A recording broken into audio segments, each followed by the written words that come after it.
La souris des villes et la souris des champs. Il était une fois une souris des champs qui avait établi son logis dans une haie. Chaque jour, elle se faufilait dans les champs pour y glaner des grains de blé. Parfois, plus audacieuse, elle se glissait dans un jardin. Là, elle trouvait des croûtes de fromage sur le tas d'ordures ou des croûtons de pain jetés sur l'herbe pour les oiseaux. C'était alors un vrai festin. Un jour, sa cousine, la souris des villes, vint lui rendre visite. « Chère cousine !» piailla la souris des champs. « Quelle joie de te voir! Ma vie est si calme ici que je t'attends toujours avec impatience. Je pourrais passer des jours à t'écouter parler.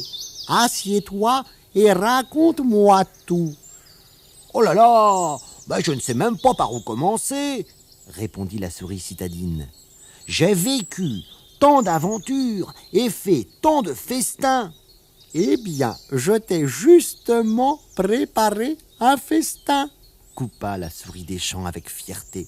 « J'ai trouvé quelques croûtes de fromage particulièrement savoureuses. » La souris des villes n'en croyait pas ses oreilles. Elle se mit à rire.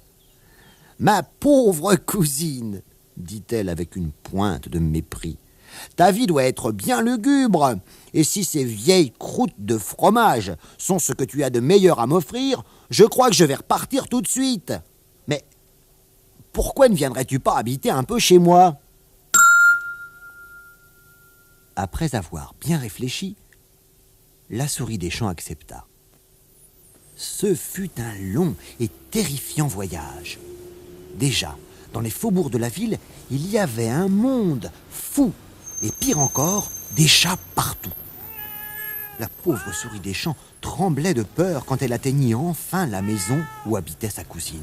« Oh, je crois que j'ai eu tort de venir, » chuchota-t-elle en traversant la cuisine sur la pointe des pattes. « Oh, tu changeras vite d'avis, » lui répondit la citadine. « Regarde !» La souris des champs leva les yeux, et là, devant elle, il y avait une table chargée de victuailles. Elle en oublia immédiatement toutes ses craintes.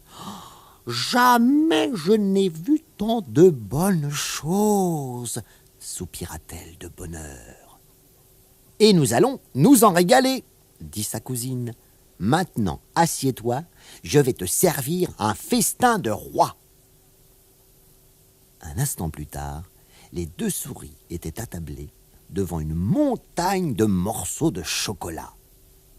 Mais avant même qu'elles aient pu commencer à les grignoter, la porte s'ouvrit brusquement et un gros chat bondit. Ils volèrent presque jusqu'au logis de la souris citadine dans la plainte du mur et évitèrent de justesse l'énorme patte du chat.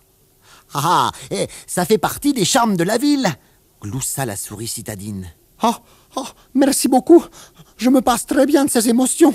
Ma vie est peut-être lugubre, mais au moins elle est sûre. Dès que la voie est libre, je rentre à la campagne. Et pour de bon. »